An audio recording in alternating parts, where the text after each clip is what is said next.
History happened everywhere. The verdict. This is our after-show podcast where we look back at the most recent episode, number 57, Fear in Burkina Faso, a long, long time ago. So, if you haven't heard that, go back and check it out, or else you will find spoilers ahead. Well, that's a step backward for humanity, in my opinion.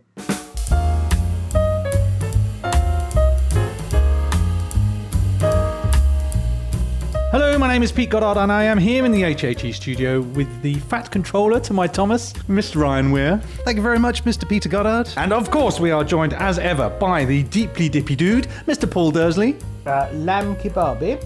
Lamb kebabi, did you just say? Well, that's what they said, isn't it? That's what I heard, lamb kebabi. You are, of course, talking about the traditional greeting by the Burkinabe, which, of course, is yam kabire. Oh, well, lamb kebab is not too bad. Well, it's a good job that you didn't go with a rakire joke. You know, the rude jokes. Oh. I think we could interpret this entire episode as rakire humour on Paul's part. Nevertheless, we're sort of pushing ahead here into topics from the podcast. So let's firstly try and remember what we talked about. Now, I've completely forgotten because it was so long ago. Understandable. And I'm old. So, Ryan, if you could, in about 60 seconds, encapsulate what we referred to, I'd appreciate that. When do you want me to do it? Now! On this episode of HHE, we took a trip to Burkina Faso in West Africa to find the things that inspired fear a long, long time ago. We learned that the Mose people like to shake hands with each other, sometimes for up to half an hour, and we discovered that they're not afraid of crocodiles. There's a group of fearless fishermen who brave hippo-infested waters to catch their food. We learned about the terrifying larvae of a parasitic worm which infects those who live near running water and turns them blind. We dove into the Dafara Hole to get to grips with the mysterious flesh-eating creature which lives there. We prayed to God and feared our ancestors. We met the supernatural blacksmiths who were kept at arm's length by their neighbours. And finally, we looked at the half-billion-year-old meteorite which spooked the Burkinabe when it thundered into the ground there.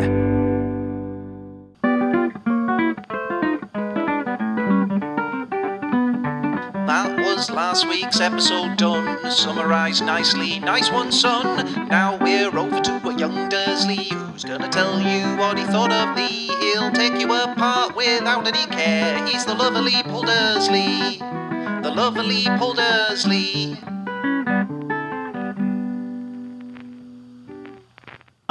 Yes, it all comes flooding back to me, and tremendous amount of material there was there too. But what I thought about it, of course, is meaningless. So, Paul, any first impressions you'd like to share with us? I did fall asleep. Right.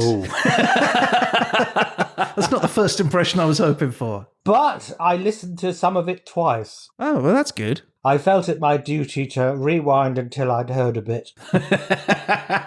Well, nice that out of a sense of plodding duty, you listened to the podcast.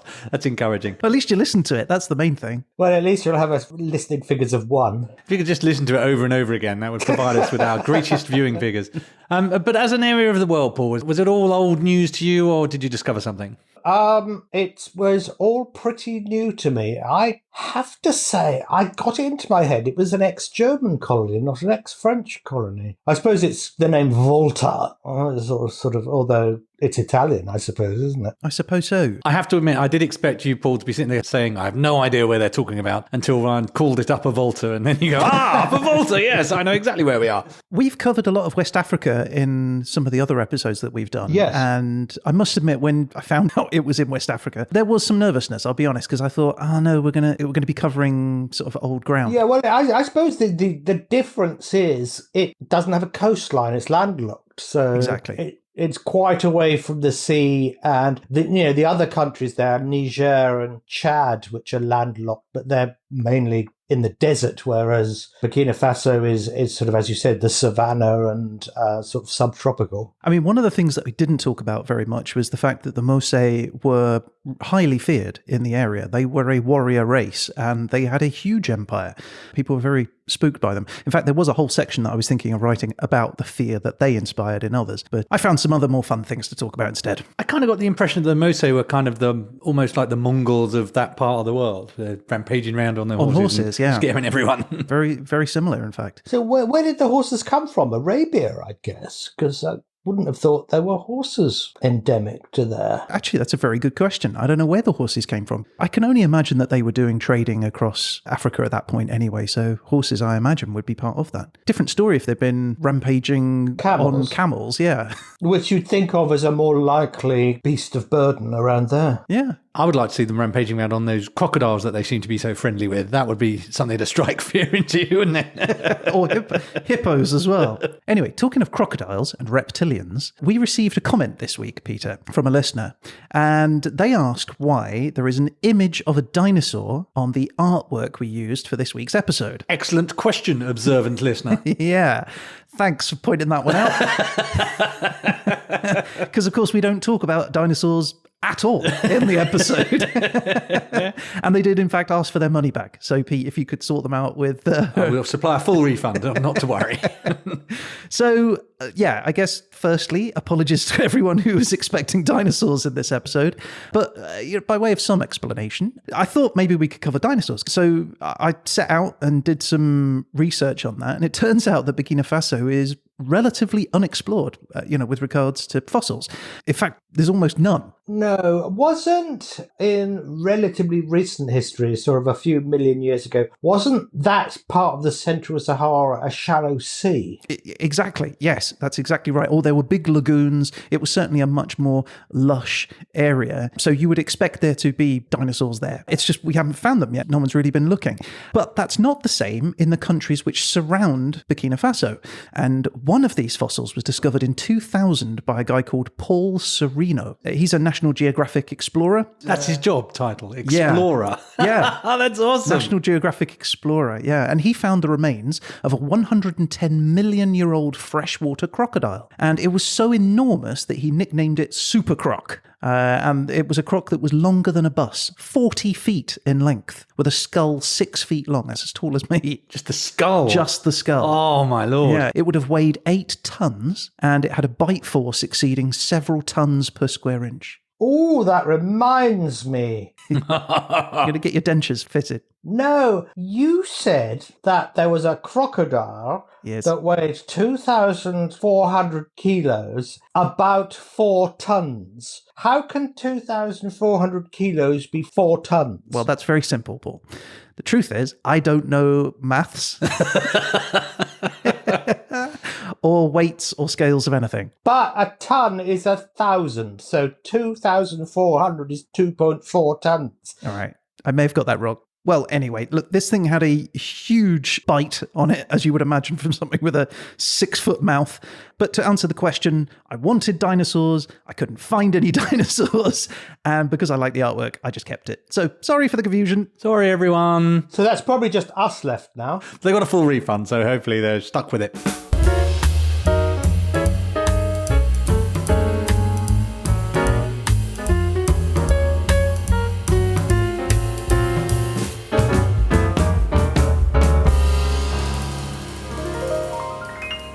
I was quite interested on the subject of things that are hidden below sight, if you will. Okay. You mentioned that the Volta rivers, Yes. which were red, yellow, and black, flow into Lake Volta, which is a large reservoir. Yes. And I struggled to comprehend that because in my head, a reservoir is like a very relatively small man-made pond, essentially. But I think it was man-made, wasn't it? The Volta was dammed to create Lake Volta. Exactly right. So I did a little digging just to see what was what, and it was indeed Akosombo Dam. It now generates most of Ghana's electricity. Wow. But what I found was interesting is all the forests that were immersed in the water, there's now an emerging industry to actually harvest the hardwoods from under the water in Lake Volta. Because there's no oxygen, so... Yeah, so that's supposed to be a sort of environmentally sustainable way of getting some more hardwoods. Wait, those trees are dead, right? They're not still growing but underwater. I think they're done for, but they are held in stasis, if you will. That's exciting. It's great, isn't it? How'd you go down? Do you a wet lumberjack with a aqua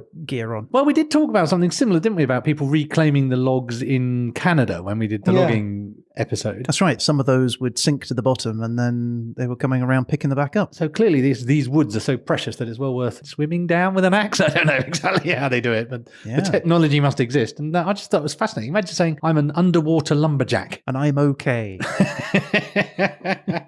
Do they wear women's panties? It's not mandatory, but you can if you want.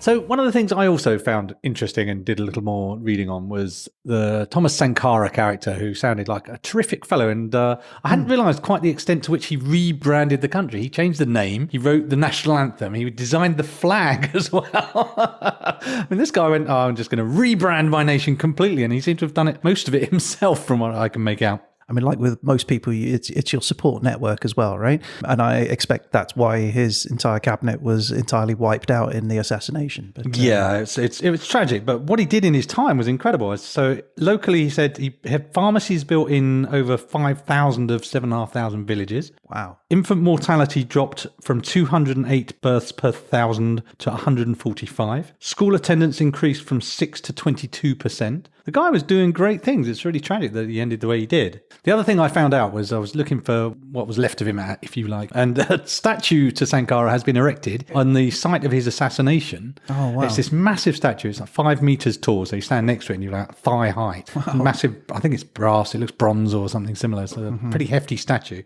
But it was unveiled in 2019 and everyone complained that it didn't look like him. It had this kind of very sort of bland features. Was it done by that chap who did Ronaldo in... It did kind of a little bit put me in mind of that, to be honest with you. And in fact, the guy took it down again, had another go, and a year later put up another one that looks a lot more like him than the previous one. Perhaps he was just rushed or something. Well, funny you should say that, because there's the sculptor's a guy called Jean-Luc Bambara, and he basically says what didn't work out the first time around was the deadline. So yeah, he was rushed.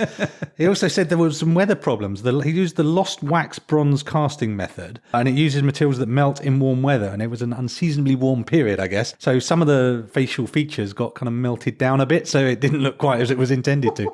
But his second crack of the whip looks absolutely Sankara-ish. I can guarantee you his first effort was way better than one I would have done. Well, yes, it was. Yeah, it's easy to criticise, isn't it? If someone asked me to sculpt a 5 metre tall statue, what you would get would not be good. I wouldn't ask you to do that. I'd ask a sculptor to do it. So fair. But he made good. He made good in the end. Doesn't say whether he charged for the remake or not. I don't know.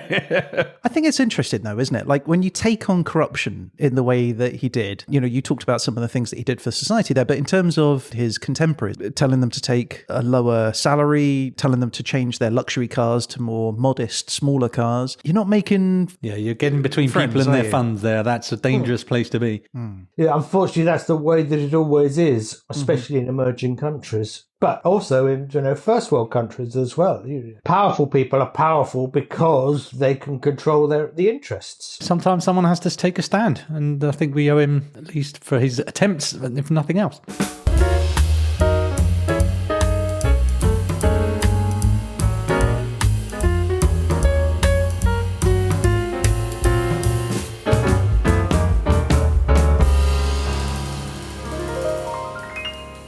So, Iron Biby. Iron Biby, I remember him. Remember Iron Biby? He was the strong man, right? Yeah, it's more the sort of log lifting world champion. But I found out a little bit more about Iron Biby. So he eats 8 chickens a day when he's training. He's surrounded by them. He just picks one off the ground and munches into it.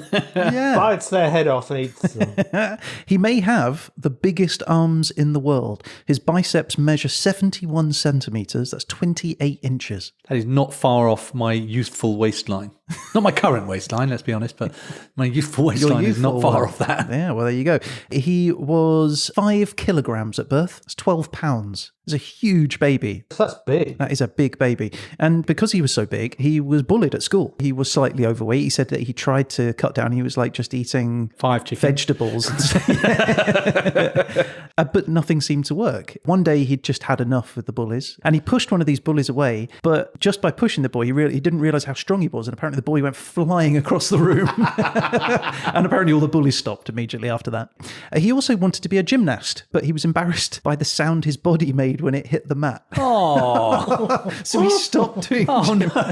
But his brother helped him practice at home, and now he stands at 6'2" and weighs 20 stone. That's 120 kilograms, and he can now do backflips. And he does a backflip after he wins a weightlifting competition. I want to see that. Yeah, isn't that cool? Is the stage reinforced? I can only imagine the sound when he hits the mat now is more akin to the glass of water in Jurassic Park, isn't it? Oh, yeah, a very low frequency sound.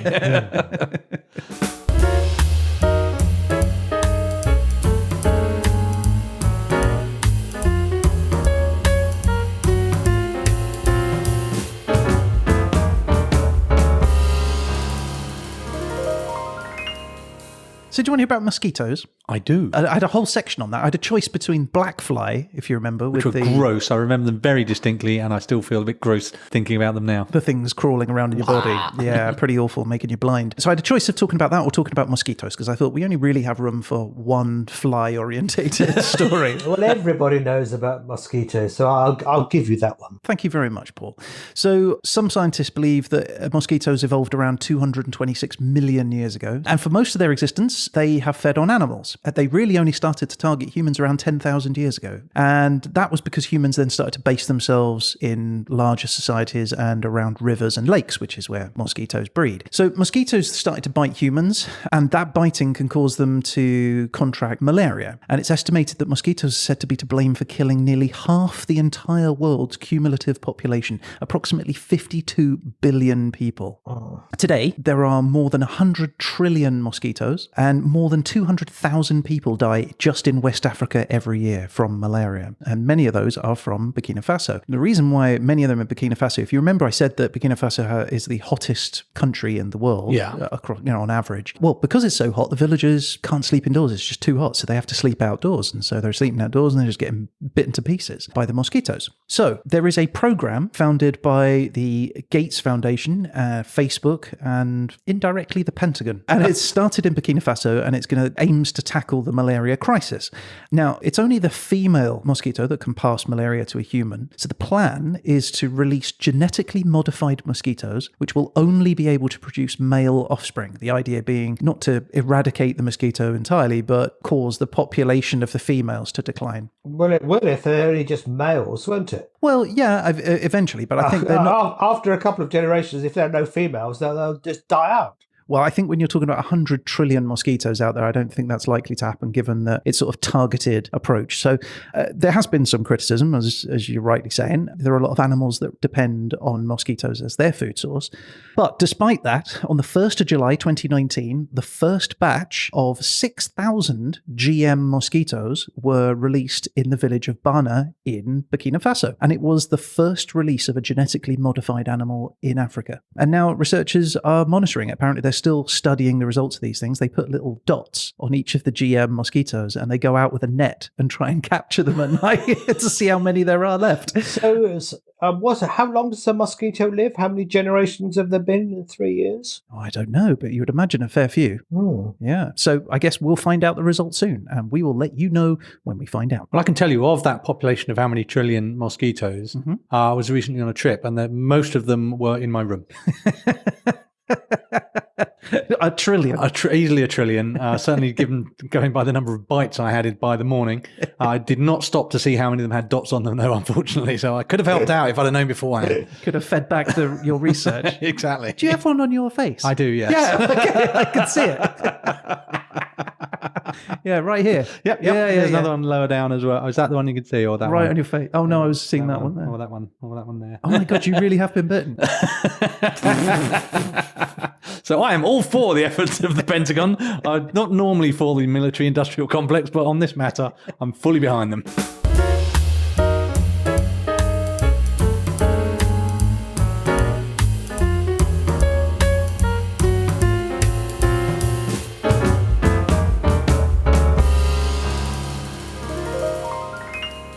So, meteors. We talked about meteors. Do you remember? A meteor, really, wasn't it? Just one little one that... Was it not a meteorite? It is a meteorite, yes. What's the difference between a meteor and a... Yes, it's a meteorite when it hits the ground. Oh, I see. When it's in the air, it's a meteor. No, okay. Because most meteors never hit the ground because they just break up. Apparently, only 5% of the meteor actually makes contact with the Earth. The rest of it is all just blown up in space. I suppose it's a function of how big the rock is at the start. The bigger the rock, the less is ablated off, so the more would hit. Yeah, all the times we've talked, we have come across meteors a few times in the past, mostly during global extinction events. So I guess I'd been primed to think of any meteor strike as being this massive, huge event that leaves global and certainly large, impactful craters. But you said the hole was relatively small from what I... It was a relatively small meteorite. It was a foot across and 18 inches deep, you said. That's right, yeah. But even that in my head, I would have thought was going so fast you'd end up with you'd get a good bang out of it, but I just thought you'd get a good crater out of it too. But I was surprised that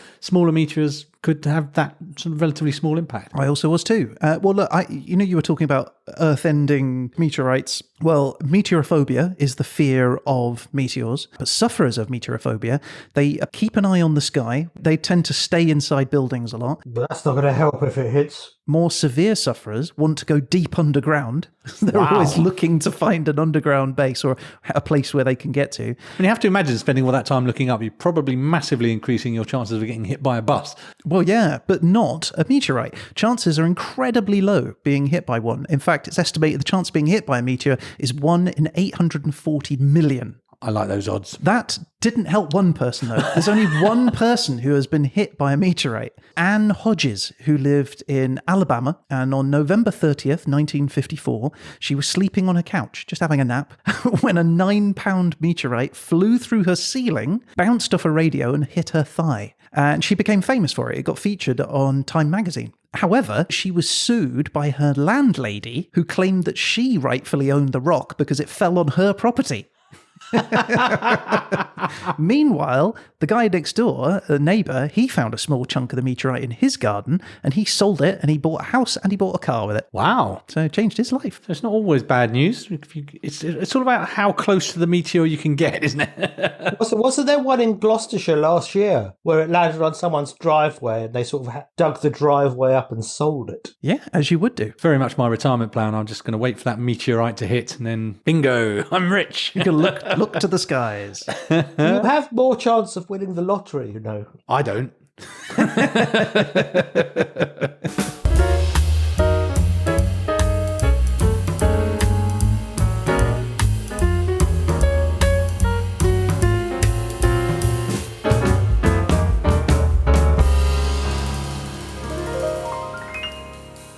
So let's talk about the hole, the Dafara Hole. Yes, Oh, yes. The one with the eel in it that I've decided is an eel. Yeah, what do you think it was, Paul? Well, I think Pete's idea of subterranean passageways is there's possibly a chance that there's that. Knew it. You know, it's one of those things. How is it likely to happen? Well, you know, is it the Ryan solution of them being aliens, or is it the Pete solution of there possibly being a channel from a river, one of the largest rivers in Africa, that's only 60 miles away? But then wouldn't you see them in the river? Well, the one-way little ones traffic. could get in, but the big ones couldn't get out, could they? Yes, it's By a the- little hole. So you think they get in there and then they're fed by the villagers? So what I am slightly And they surprised can't get by, back out. So we have the legend of Loch Ness, as you know, and there has been exhaustive attempts to find out what it is. And I think it's a myth, not a legend. well, in any event, plenty of people have sort of echoed location and whatnot, trying to find what's there. It sounds like this thing isn't that big. Or certainly the entrance to it isn't that big. Has anyone tried to find out what it is? I think people don't want to upset the locals, and I think if they start investigating it too much, I think there's you're going to upset the locals. Okay, yeah, that's reasonable. Yeah, you don't want to be. Maybe you could send a drone down there or something, but it's milky water. You're not going to see anything. So you want to take superstition over science? We just don't want to annoy people. Yeah, which is fair. Talking of Loch Ness Monster, though, I read recently that they think the Loch Ness Monster is actually a llama. That's unexpected. What, the Dalai? Yeah, he was down there having a swim. No, they reckon it's a llama's head. How do they come to that conclusion? When llamas are swimming, it's their neck sticking out and it looks like Nessie's head. But there are lots of things that, like the top of an umbrella looks like that. Yeah, Sort but of. like if you know the famous black and white picture of Loch Ness One Monster. that was faked. Well, apparently not. Apparently it was a llama.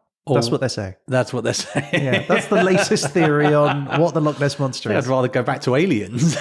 Yeah. No, there was a period where people were like breeding llamas around Loch Ness. So they reckoned it was a llama, went for a swim, and someone took a photo and went, what the heck is that?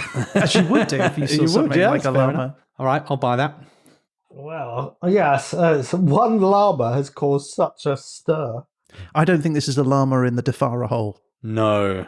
That really would be odd though, wouldn't it? Why haven't they made a movie of the Dafara Hole? Right? Bunch of students going to study in Burkina Faso. They go for a swim in the Milky Hole. Beg your pardon? Oh, yeah, discover an underground network of sunken caves. Right. Start to go down, disappear one by one. One by one. Yeah. We will call it The Creature from Dafara Hole. Now, usual 10% applies if anyone makes this film. Or we'll just be in it. That'll do. Yeah. Do you know what, though? I kind of am glad that no one knows what it is. I think the world is better to have some mystery in it. Don't you? No.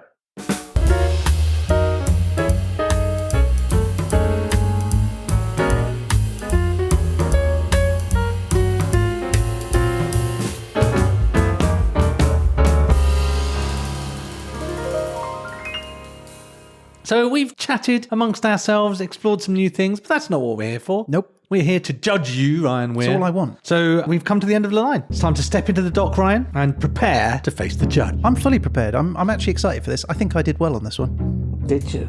Judge Dersley, are you ready to give your verdict?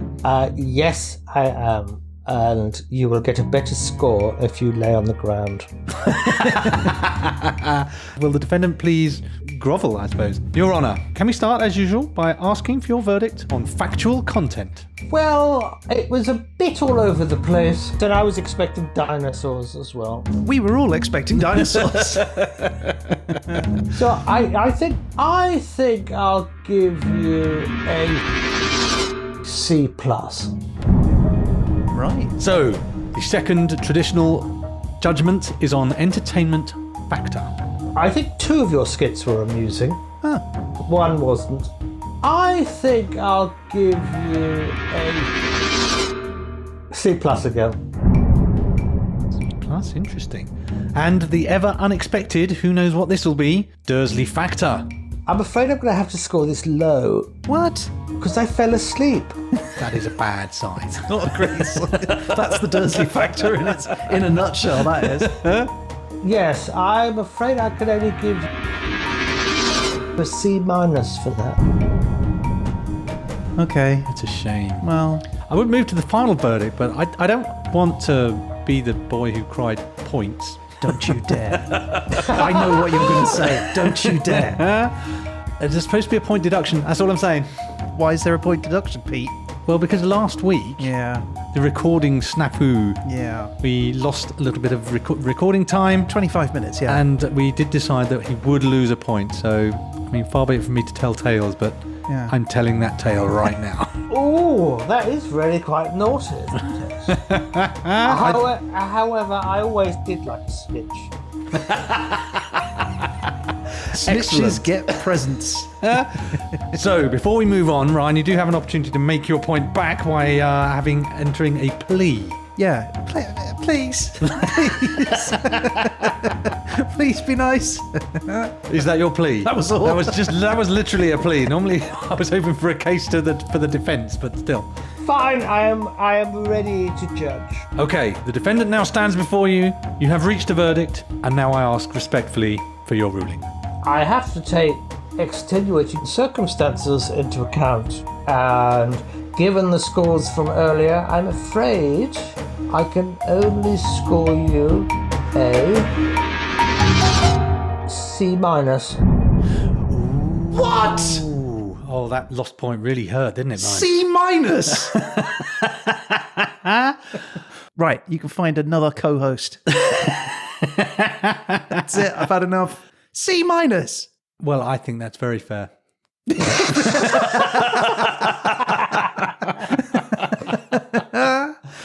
Oh, dear.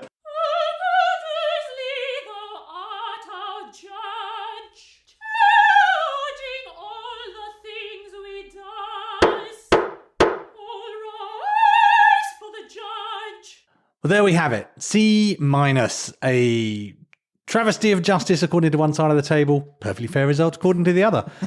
So that is our show for this week. If you would like to get in touch with us, you can say hello, you can talk about the things we've talked about on the show, or reach out to us on social media or through the website hhepodcast.com, or email us at peteandryan@hhepodcast.com. Yeah, that's right. We'd love to hear from you. And you never know, you might end up featured on a future show. You can definitely feature on a future episode if you rate and review the show on Spotify and Apple Podcasts. Your recommendation really pushes us out to new listeners, and we really appreciate that. We sure do. And if you're on TikTok, Instagram, Facebook, or Twitter, you can find us at HHE Podcast. And if you subscribe to one of those, you're going to get an alert every time we post one of our 1-minute animated HHE bites. Which are awesome. And of course, we'll be back again soon with our next episode, episode 58, Woodwork in Ethiopia between 1450 and 1750, which is the early modern age. I've been working diligently on that, and I'll have some excellent show stuff for you. Excellent. Well, Ethiopia is one country I'd love to go to. That's Dersley factor sewn up already. So in the meantime, a huge thank you to the judge himself. Thank you, Paul. Thank you very much. An enjoyable half an hour. And that is it. I guess all that's left to say is... You've been listening to...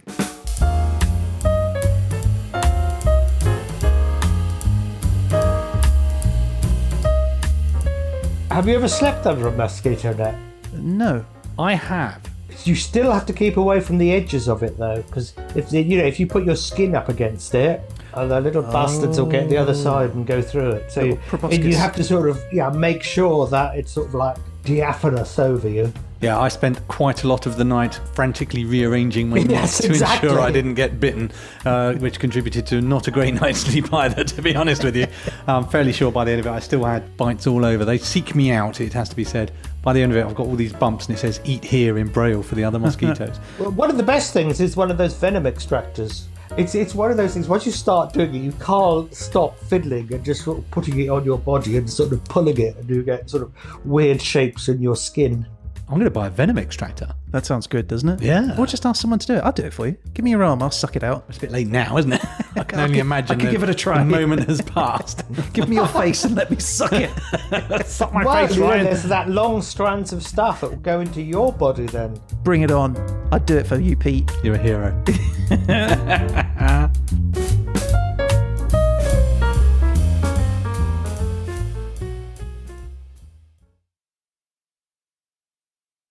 I'm really annoyed. Well, make an episode I don't fall asleep in.